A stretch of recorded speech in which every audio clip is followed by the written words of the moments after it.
All right. Well, now that we're popped into this, can everyone just give me use the chat here? I just want to make sure just thumbs up or like I'm here or like ready. Just want to make sure we're all good to go. And on your side, you feel ready and everything. Thank you, Gustavo, Gabriella, Moro. All right. Perfect. All right. So we're going to do a compressed version because of the time, but let's dive into it. This is how to not suck at personalizing cold emails. Where did my screen share button go?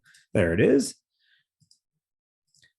All right. How to not suck at personalizing cold emails with your boy, Startup Hype Man. My name is Raj, and I'm so happy to be here with all y'all. So let's dive in.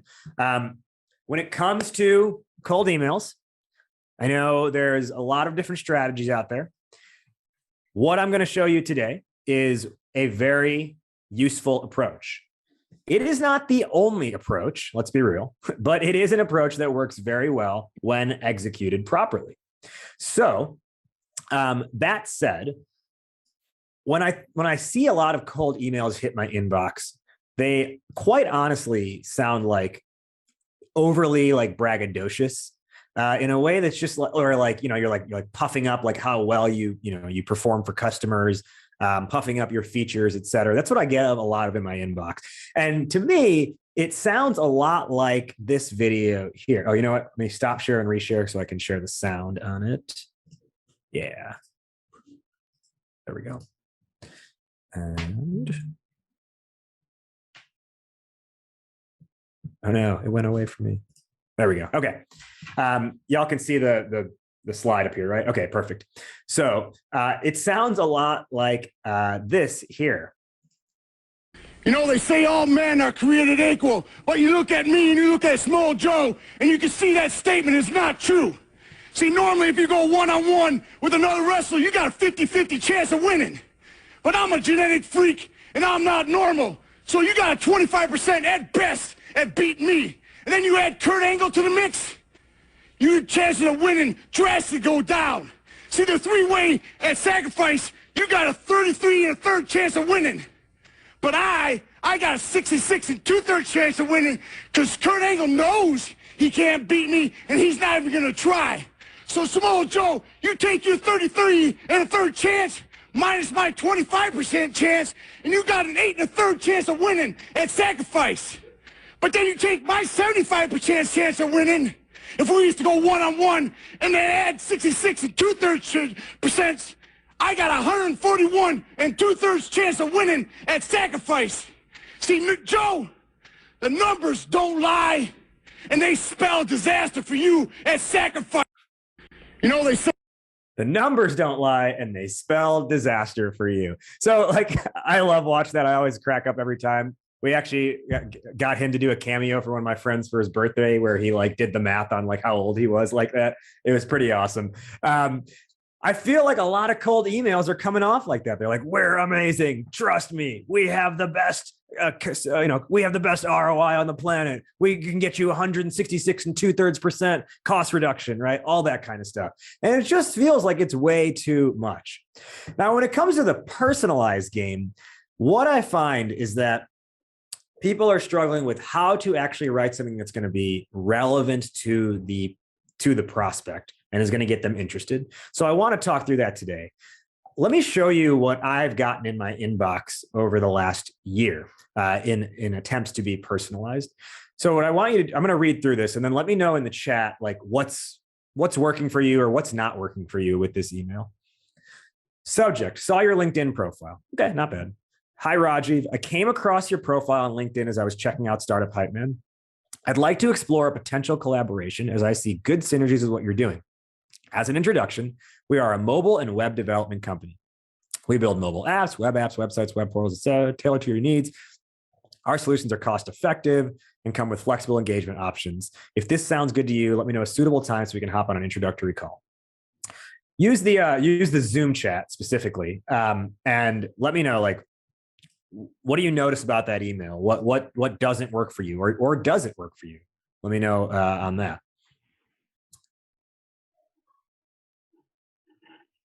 Lee says it's too long. Sarah says feels generic. Feels generic. Ricard says the same thing. Collaboration is misleading. Yeah, there's no question. Not personalized. Yeah, so it's interesting. Yeah, yes, you got it right. Too much me. This is an example of like half-assed personalization. The only elements of it that are actually personalized technically is the subject, which it's really not, because you could say that to anyone, right? And then this first line here, I was on LinkedIn and I was checking out Startup Hypeman. And to be honest, given the rest of the email, I can tell that's just a merge tag with my name. And they could have sent they can send this exact same email out to 100 other people and just swap out the name, right? So I always say with like personalization, you have to make it not look like you just dropped in merge tags and that was your effort of personalization. And I will say this as well. If you're going to personalize, do it well or don't do it at all. Because if you don't do it well, what ends up happening is you turn the person off even more, because it feels like they can see through the failed effort. And then you hit this dirty feeling inside you as the prospect, being like, oh, they thought they could pull one over on me. No, that's not going to fly. I get it, right? I know I can see through this, right? So you actually piss them off even more than if it was just a generic email that was a mass campaign. So do it well or don't do it at all. Okay. And then, yeah, it's all like they have that first line and then it's all about them. There's literally no reference, like there's no connection as to why my LinkedIn profile would be worth a potential collaboration or would be worthy of what they're talking about. So that's what I would say is a really bad attempt at personalizing, and probably like a thinly veiled attempt at that. Let's look at a different example, one that I think is actually better, but I want to hear your reaction to it. Go Blue Demons. So just for you know, I went to DePaul University in Chicago. Our mascot was the Blue Demons. So the subject line, go Blue Demons. And it's only highlighted because I was looking for it in my inbox. And this is Google saying I found your search phrase for you. That's all. Hi, Rajiv, and go Blue Demons, by the way. Small world. My cousin went to your alma mater and was always bragging about what a great school it was every Christmas. Huh? I hope you are safe and well during these crazy times. So many of our clients right now are forced now more than ever to do more with less. We're helping companies like Quinlan School of Business, Loyola University Chicago, automate their cold outreach via personalized messaging through email campaigns. As a Blue Demon alum in spirit, I could hook you up with some more leads along with a few sales hacks for free. How does that sound? Next time I'm in your area, lunch is on me, from one Blue Demon to another. If I've completely offended you, please unsubscribe here. Tell me, does this email resonate with you, or how does this one feel? What do you like about it, or what's not working for you? Because I do think this one is a little bit better, but I think it's missing a couple things, or there's some critical errors in it overall. Let me know in the chat, what are you observing with this email?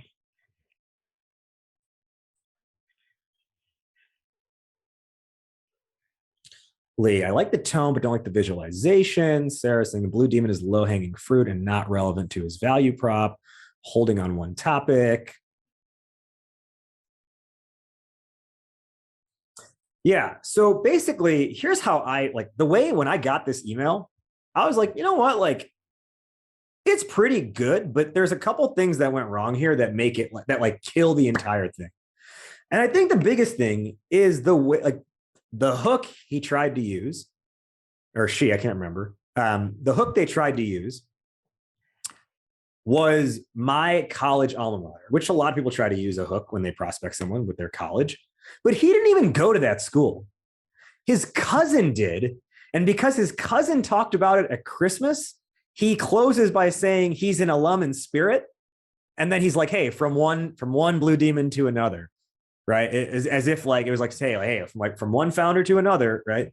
But I'm like, dude, come on. You can't come out here and tell me that you're an alumni of my college in spirit because a cousin talked about it once a year, right? So that's forcing it. And you don't want to force it either. You want it to feel natural. Also, you know, I'm like an adjunct professor at Loyola University, which it says on my profile.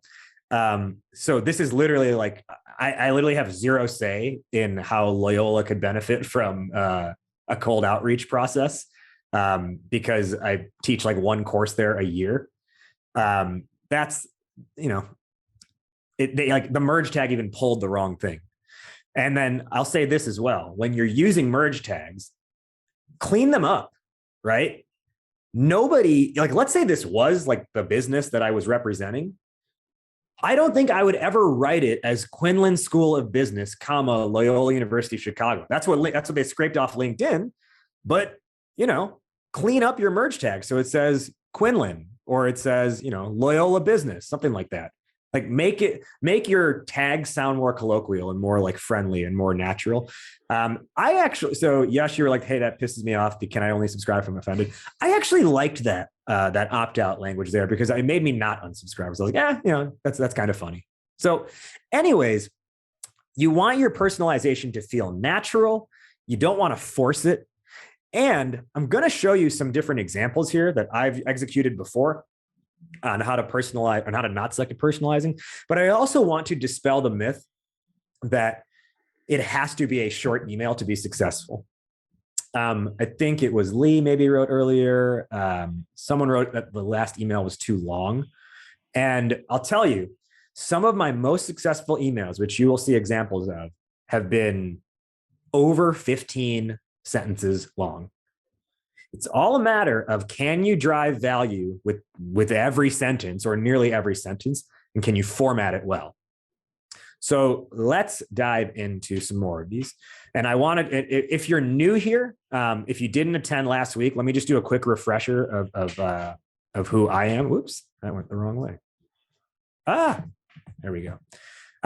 If you're new to me, my whole life philosophy is that everyone deserves to have a voice. And so that's what I do with my professional pursuits, is figure out how to put voice onto the earth, how to give people a voice. So I'm a combination of rapper, yoga instructor, announcer, and MC, as well as the startup Hypeman and being the chief pitch artist here. And also I'll show you at the end of this, I just put a fun SDR rap video on LinkedIn yesterday that I think some of you are even here from that.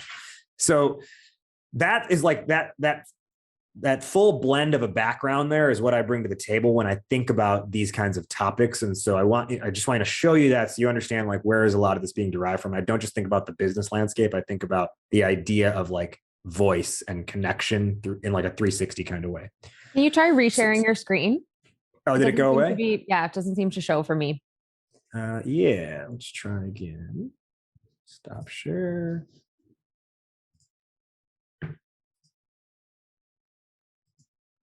How about now? Yep. Okay, cool. So wait, did you not see any of those emails that I read out before then? I don't know if it was just on my end, but okay. Whoops, my bad.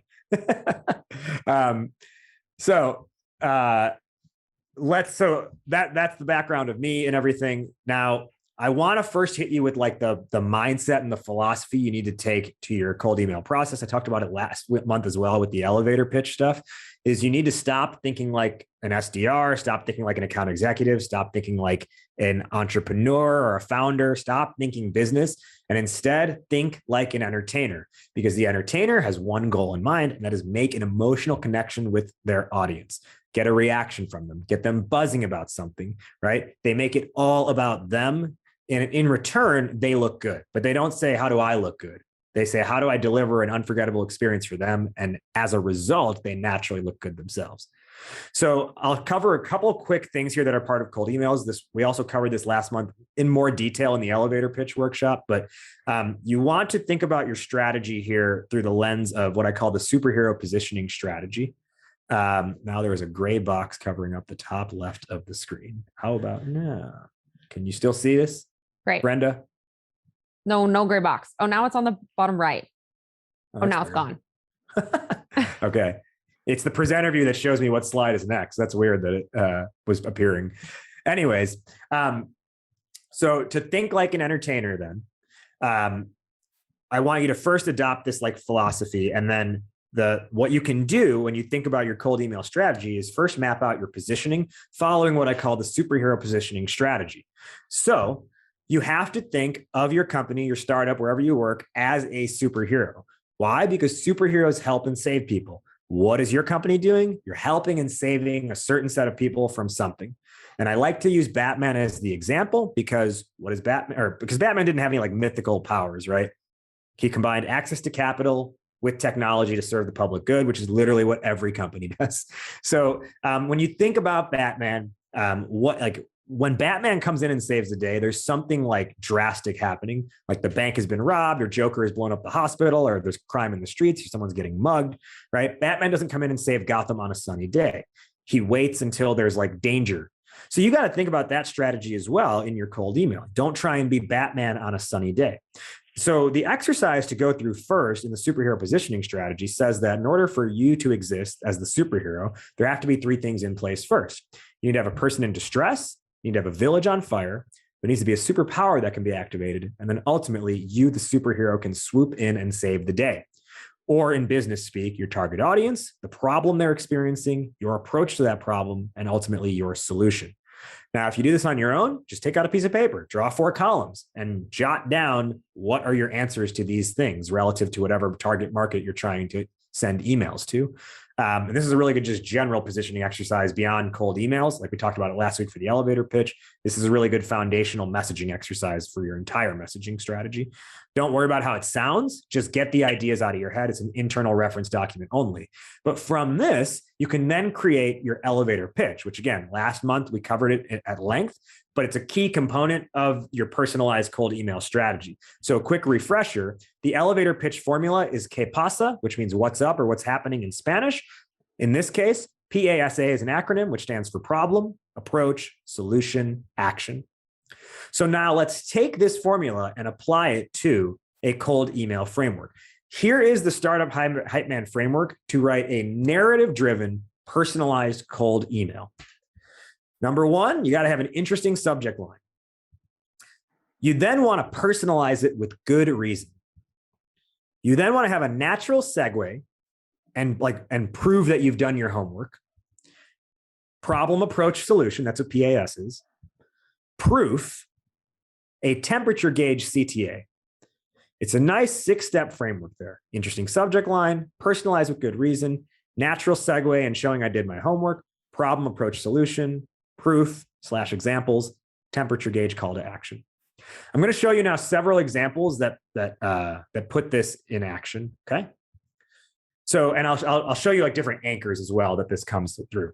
So let's look at one anchor or one hook, and that's leveraging someone's LinkedIn activity, right? So here's an example of that, of an email that I sent out last year, almost exactly a year ago, June 29th. So 13 months ago to the day. Hey, Peter, saw you also liked Shaolin Jane's post on Happy Fox scaling to $10 million. Did you catch where he said the success is most indicative of their team executing on their vision? Asking because I clicked around your company and this seems relevant. In my convos with other companies, the CEO will tell me they are obsessed with standing out, but their sales messaging and demo calls are a parade of product features instead of delivering the vision. In turn, they get unfairly lumped in with their competitors, even though their brand is unique.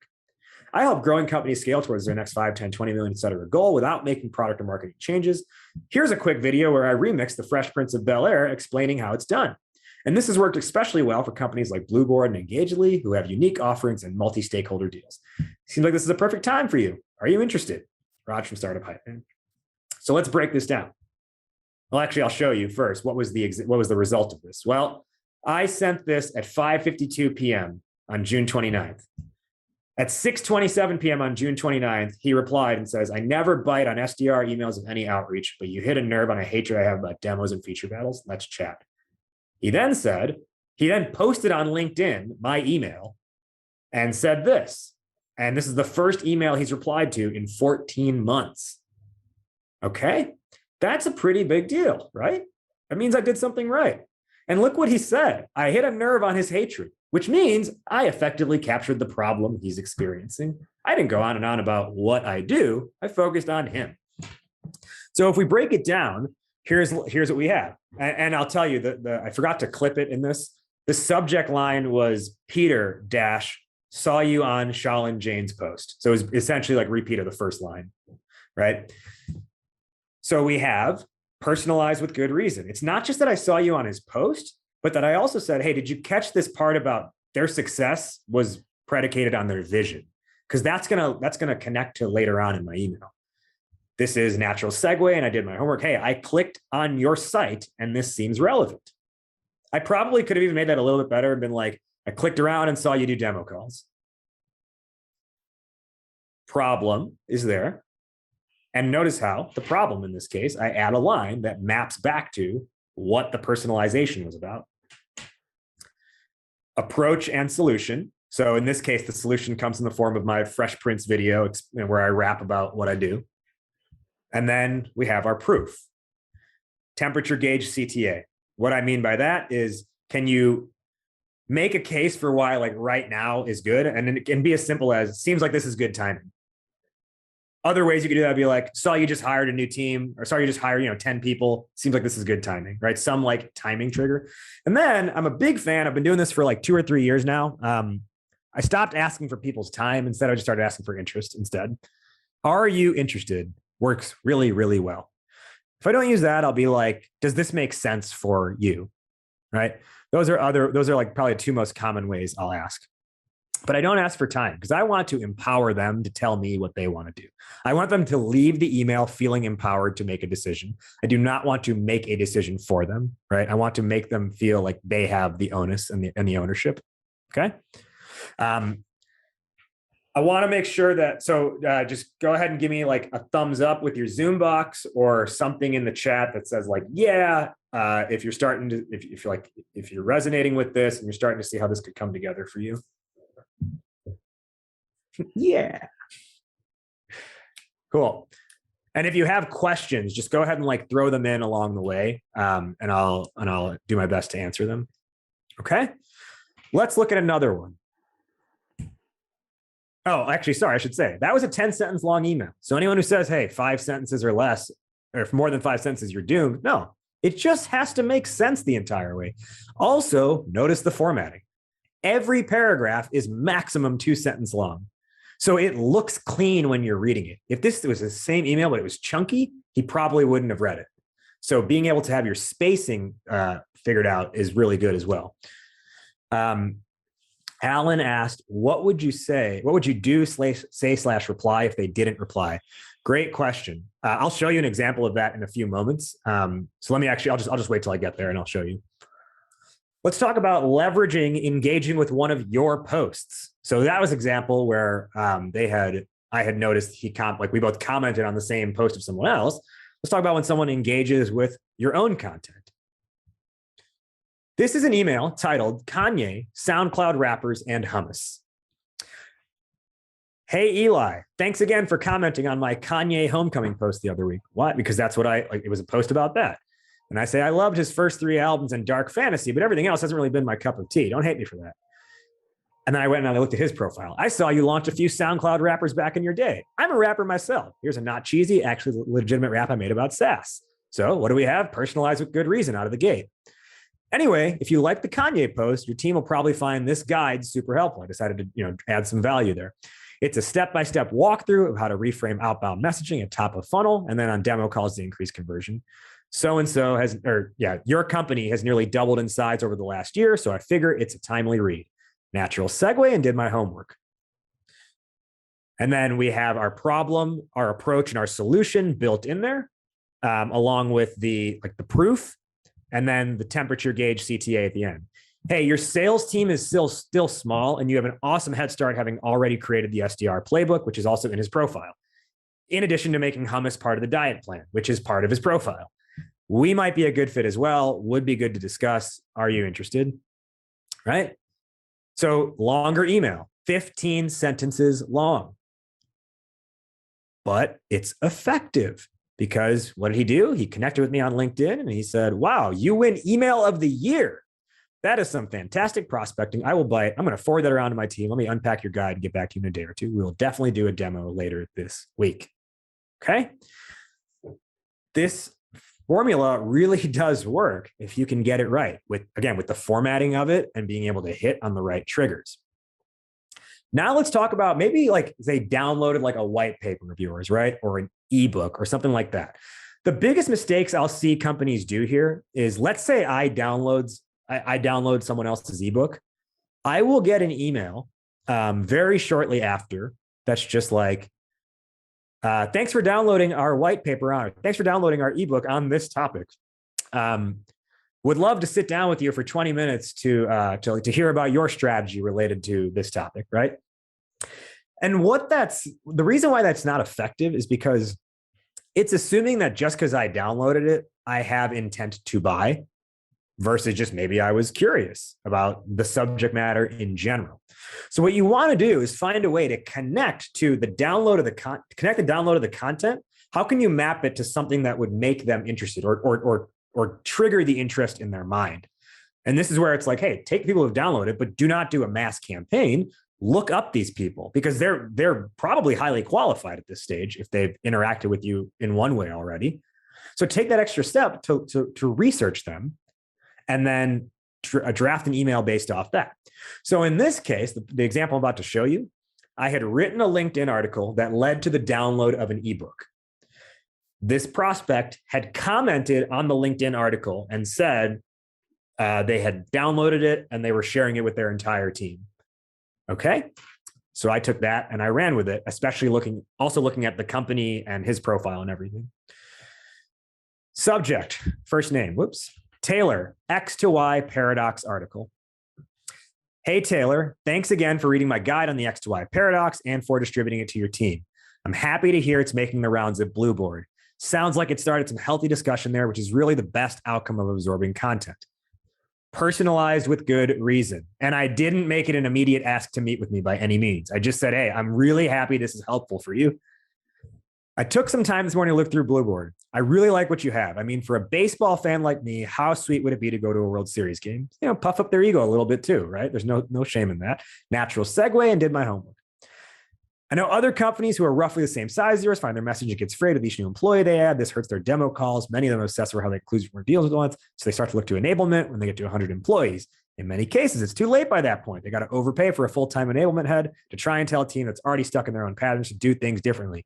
That's a long, drawn-out problem. But guess what? Each sentence naturally leads into the next sentence, right? It's like you read one and then you want to read what's next, and you write in like a methodical, narrative-driven way. And then I have a little line there like, hey, some companies get to jump on it early, and here's what happens. So companies then going to feel good about hitting their next valuation. Sales and marketing gets their performance bonuses, and the CEO looks like a G to their stakeholders. Sales enablement around storytelling, messaging, demo call acting is my specialty, as you probably saw with the examples I included in that guide. Approach and solution is there. Since the guide has already sparked conversation with your team, it sounds like my services would be a really good match with Blueboard, right? So I actually just tossed in there why this makes sense, right? That's the kind of like that temperature gauge. And then proof. I've also worked with a SaaS company in employee engagement already this year, so I'm pretty familiar with the landscape. And I even think you could integrate with their offering. Like to discuss with you, are you interested? Temperature gauge, call to action. I just ask, are you interested? So, Alan, this was an example where he did not reply to the first email right away. So, but hang on. I want to point out 19 sentences long, right? Really long email, but easy readability. And notice nearly all of the email, at least half of it, I'm not even talking about myself. I'm talking about them, their interaction, their company, before I start talking about what I can offer. It's really only like the bottom third that has anything to do with Startup Hypeman. 2 days later, I sent this. Hi, Taylor. Bumping this to the top of your inbox. Smiley. Interested to have a chat? That's usually my follow-up email. Or if not, I like my friend Jason Bay. He likes to say any thoughts as a follow-up email and just leave it at that. Sure, I'm interested. Looping in my co-founder, Kevin, who runs the growth side of our business. And then they tell me, hey, do you have availability on this time frame? I didn't email them and say, when are you free on Tuesday or Thursday next week? Right? Which just is so presumptive. Don't be presumptive in your outreach. Empower them to make the decision on what they should do as the follow-up. Most people give them credit to know a likely response would be, yes, let's take a meeting. And they'll either say, I'm free here, or they'll say, send me your calendar link. Do not drop a calendar link in the first interaction in a cold email. In your first cold email, do not say, here's my calendar to book a time. It's too, I mean, I don't know, maybe it works for some people. I will tell you my opinion of it. Whenever it happens to me, when someone does that to me, I'm like, who are you to think I automatically want this and that I'm just going to book a meeting, right? Ask for interest. Don't throw down the calendar link. Don't say, are you free at this hour or this hour? And I know the logic behind that people have espoused for years is reduce the amount of decision-making on the other side, like reduce cognitive load. And I think that's a load of crap because what it's not taking into account is the fact that they don't know you yet, right?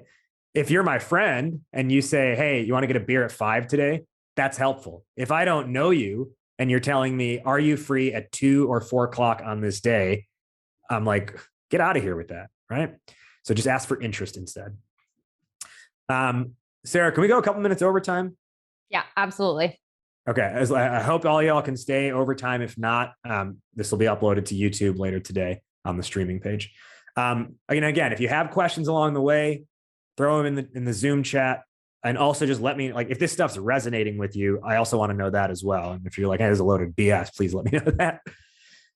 Let's talk about leveraging what I call curious observations. So like, hey, like, saw you were doing this thing, right?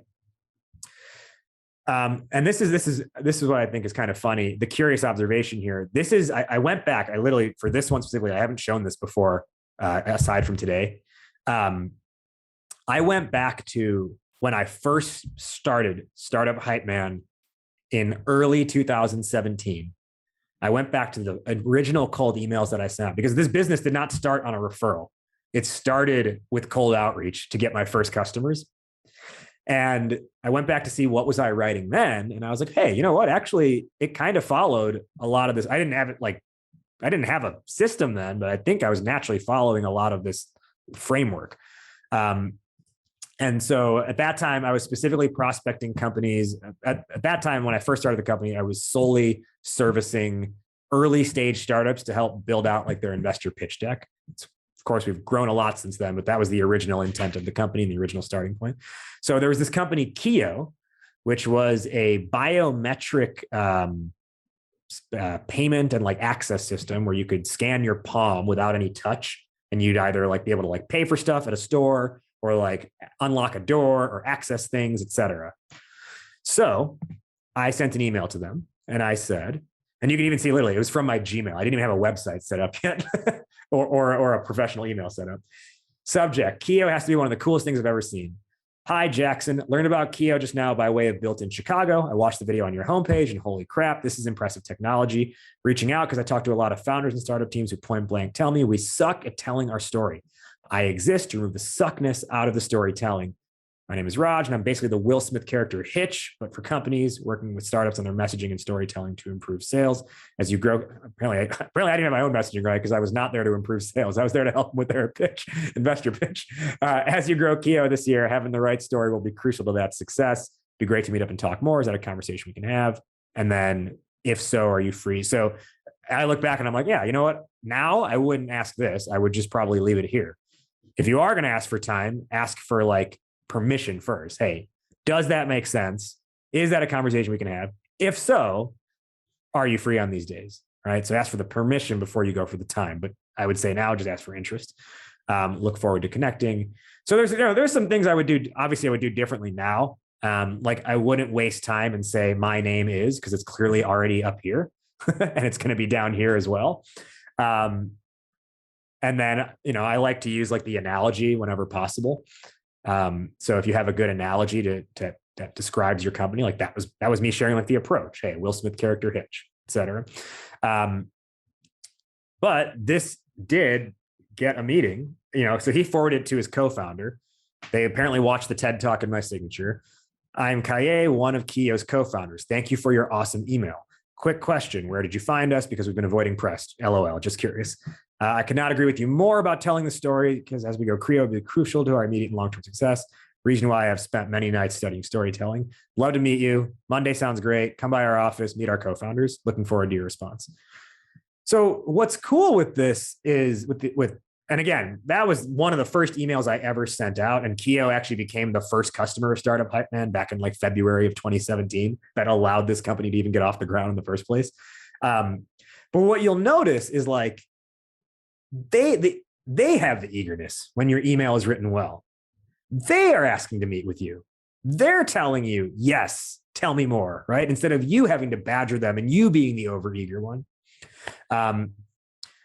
I'll show you another example now. And I think this is the last example I'll show you today before just some closing thoughts. This is where your anchor can be leveraging your relationship with their brand, or like you call it like the poster child technique. Like, hey, I've used your product before, or hey, I've seen you in this thing and I really like it, that kind of thing. And this is actually an example of one of the full cycle account executives. So that example I showed you before where I prospected Blueboard, they became a customer within 28 days or 30 days of that email. And then part of working with them was just helping them figure out their personalized cold outreach strategy. And this was an email that one of their full cycle AEs sent out just after, probably within the first month of the pandemic beginning last year. So I'm putting that caveat there because you'll see why certain things are written the way they are, and like why hope you're well, is in there. At that point, it wasn't necessarily annoying yet, or, hope you're surviving these trying times. So the subject was first name, something for Zwifters to look forward to.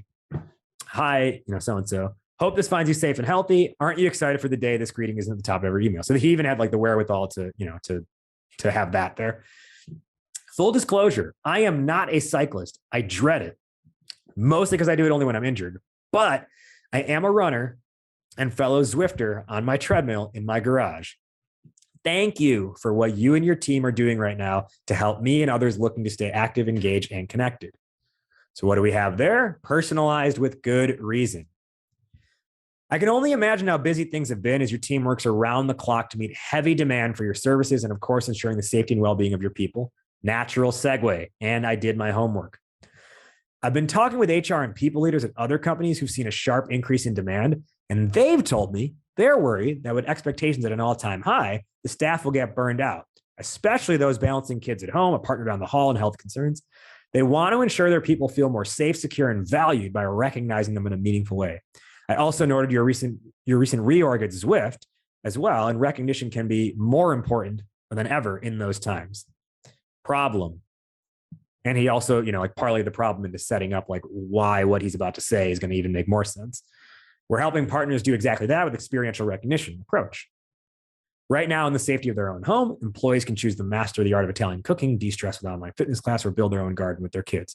Once we're on the other side of this, people will crave getting back out there and doing things they love, wine tasting with friends, indulging in a spa day, or crossing Machu Picchu off the bucket list. It says a lot if the employer enables that. You stepped up for us. We appreciate that. And now we're stepping up for you. Solution. And it's a solution written in a way that's like making them feel empowered if they were to do this for their employees. Proof, Pinterest, Lyft, and GoPro have been offering experience with us, and it's transformed their connection. Since your employees are stepping up their game, I thought this would be relevant. Are you interested? Take care, right? So long email, right? 18 sentences. I don't have the screenshot because it wasn't my email, but the person, so they didn't respond to the first email. He followed up with a bumping this to the top of your inbox. Are you interested? And then they responded to that one. And the prospect, she wrote him back saying, hey, yes, so sorry I haven't responded yet. We got your email. Everything looks really good. I haven't responded yet because I'm trying to coordinate everyone to be on a first meeting with you. So basically, their reason for not replying initially was, hey, we want to make sure all stakeholders and decision makers are in the first meeting. And once I figure that out, I'm going to get back to you. So you can see how this strategy is even making it easier for them to know who they should be bringing to the table. And they're doing so with zeal. They're doing so with enthusiasm, right? And that's the best output of a really good cold email. And that comes through good personalization. So those are some different anchors and hooks that you can take, different strategies using the formula. But let me just give you some director's cuts on some of this stuff.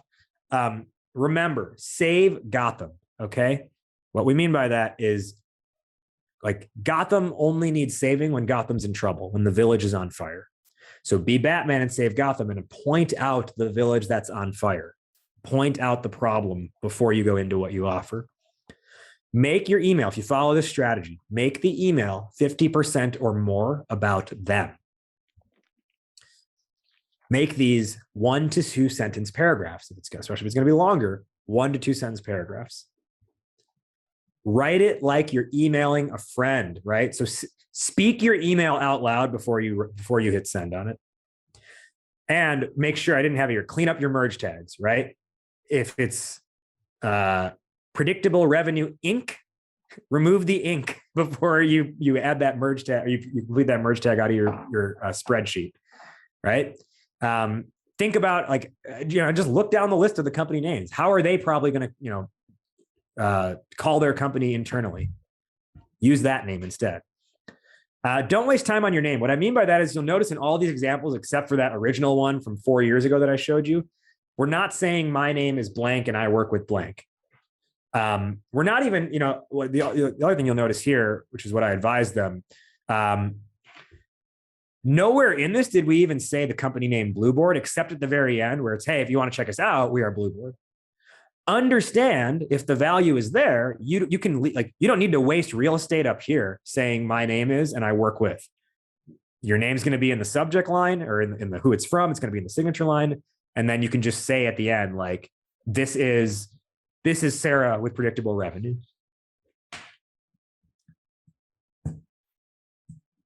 Bonus points if your approach or solution also removes their first objection. So like you saw in one of the examples I showed before, where I said, I help companies scale to their next 5, 10, 20 million, et cetera, revenue goal without making product or marketing changes, right? So if you can think through what's the first thing they're probably going to refute you on, if you can answer that up front, now they're even more tuned in. When you link to your company, I don't know if this is what you're already doing, but you don't have to link to your homepage. Link them to hyperlink your company name, but then send them to like your testimonial page or a case study page or an interesting blog post, right?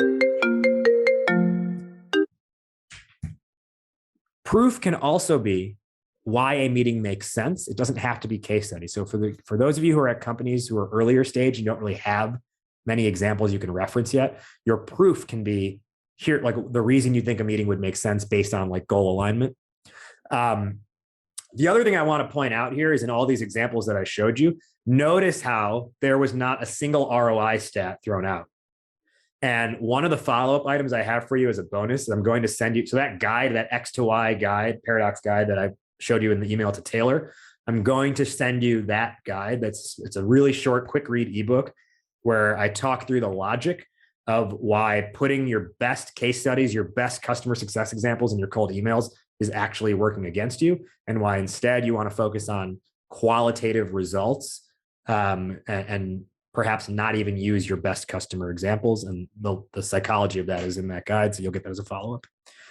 And I'll say this, the PASA pitch kind of embedded in your email, it's going to work best when paired with personalization. It's going to work good with light customization. It's going to work average in mass campaigns. Reason I'm saying that is because in mass campaigns, if your email gets long and it doesn't have context to them, like that's a case where it's like, it's got to be super short, right? If there's no context for them, if you're just doing a mass blast. So I would probably avoid doing it in that case. And then when executed successfully, the prospect is going to respond with enthusiasm. They're going to tell you what they want. They will loop in the right context from the start, and they're going to be your most prepared buyer. A lot of times you can short circuit the entire sales cycle if the email up front is strong enough. And I'll say this as well, you can do all of this and it might not work at all for you. And what I mean is, I have sent some of these emails before, and here's an example. Here's a response I got last summer. I sold my company and I work full-time to help re-elect the president. MAGA, bitch. This was an actual response I got to a cold email, which I could not believe was actually what someone responded with, but they did. As you know, nothing is ever 100% bulletproof, so you might get a crazy response. Sarah, your jaw is literally dropping right now. That's insane. I can't believe someone wrote that to you. This person formerly was like a business professional. I know. They called me bitch in their email. So that's what I got for you. Sorry. I will send out my contact information for you. But if you want to, add me on LinkedIn, just search my name. Email is Rajiv at Startup Hypeman. But I will follow up with that guide for you, as well as a couple other resources. I want to just quickly hit the Q&A now. Let's see here. Q&A for later from Alan. Seeing a lot of outbound plays with 12 plus steps over 20 plus days. What's your thoughts on these? What should go into emails 2 through 5? Okay, so I will be totally honest with all of you. I am not the master of like the overall sequence. I am really good at figuring out how to get that first email to land, and if not, like get it to land, like follow up with 1 or 2 and get them to stick. I would seriously just recommend, like, if you want to know more about that, Predictable Revenue has a shit ton of content on creating like the long form sequence that's 12 plus points of contact over 20 plus days. I also think Kevin Dorsey has really good material on that. Jason Bay does as well. What I have observed, though, is, and this is a lesson from Kevin Dorsey that I really like, he calls it mountain ranges. So like your email should look like a mountain range where it's like a lot of information following up on what you just sent in the previous email. A lot of information following up on what you just sent. A lot of information following up, right? I'm not saying you have to say just following up every time, which is probably not going to work, but like, it's like you give an email that has value and information. Your next email is just to say, is to literally follow up to what you just sent, right? That's an approach that I really like. Totally get the premise of these first outreaches, but I get a bit lost what to do down the sequence from a tactic perspective. Yeah. So I think that answers that. And then also make sure, like, if they're not responding right away, multi-touch, get in there, right? Connect with them on LinkedIn, send them a message there, get their number, cold call them, etc. Avinash says, let's say we see an open on our personalized mail, but we still don't hear back from the prospect. How do we go about it then? Well, send the follow-up email 2 days later that says, any thoughts, or bumping this to the top of your inbox. Are you interested? That will usually work really well. And then from there, I would go back to that mountain range approach. Your third email would be something that's a little bit more value or information, or like, wanted to also send you this article on this topic, right? That kind of thing. Also, drop video in where you can. Send them a vidyard. Record yourself, essentially delivering the exact pitch you delivered in the first email, but now it's through video. And so now they can see your face. Make yourself through the process feel more familiar, right? Make you like, especially once they've opened, you're no longer cold for them. You're now automatically warm. So you have more like room to get yourself in front of them. You also asked, once we personalize the mail, let's say we don't hear back from the prospect, how do we go about personalizing the content in the next mail? I think as long as you personalize enough in the first email, you don't really have to personalize too much down the rest of the sequence, unless you were going to send a personalized video to them, right? But with a lot of my sequences, so like the one I showed you with that, like that first example with Peter, where, he said like, hey, like I haven't responded in 14 months, but I responded to this. And by the way, like they've been my customer now for the last year. There were a lot of other people who got that same email, right? Who also commented on that post, and I just swapped out accordingly. The later emails in the sequence, some people replied on the third or fourth email, but they were no longer like tailored at that point. But they also weren't overly like generalized either, if that makes sense. Like, it'd be like, maybe like email 3 was like, wanted to make sure you got this, I'm helping companies with this, and this. Seems like it would make sense for, insert company name. So like, you can just do kind of like the easy touches there to make it personalized, where you don't have to like customize to the exact situation. You can just, it could be across everyone in that funnel. And I'll tell you that, I got to go back and see. I'll check it real quick here, because I just sent it to someone recently.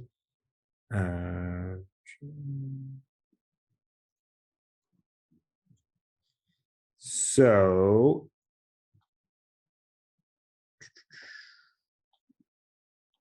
that sequence that I showed you, the first one with Peter, that sequence had a 92% open rate and a 20% reply rate. So you will get better. You will email a smaller volume of people. The quantity will be less, but the results will be much greater. Let's see now. Total tangent. What's a good sales recruiter for an early stage startup making their first sales hire? I have no idea. I would say go to Rev Genius. Go to Rev Genius and ask in that community. You'd probably find somebody. That's probably your best bet. Perfect. And then another one from Avinash here. How do we personalize emails when we don't have any information about the prospect? The way you're going to do that is through Personalize based off the company then, right? If you have zero information about the company, which probably wouldn't happen, what's an industry trend you can focus on, right? Especially like when you're talking like enterprise, one of the best ways you can personalize, and if it's like a larger company, like let's say they're a publicly traded company, look up like what were their quarterly earnings, what were the notes of their quarterly earnings reports, what did their CEO say in the shareholders call? Like that's always transcribed and available if you Google search. What did the CEO say was going to be like their initiative over the next 6 months or the next year, and like draft off of that and use that as your personalization anchor. Because if you can tie it back to, well, your CEO is saying this is important. A lot of people don't want to be like, I don't care what my CEO thinks. So that's what I have for you today, everybody. Come back next month. And it'll be the last Thursday in August. And I'm really excited for that one because it is a brand new workshop. I have never done it before. I'm creating the material right now. It is called Demo Calls That Don't Suck. And in that one, I'm actually going to show you the journey. I showed you Peter from SearchSpring today, right? And how he responded to that email. I'm going to show you the journey of SearchSpring and the change in their demo process and the results we've gotten there. So come back for that one. Appreciate all of y'all putting up with like the weird tech issues that we had and allowing us to go overtime as a result.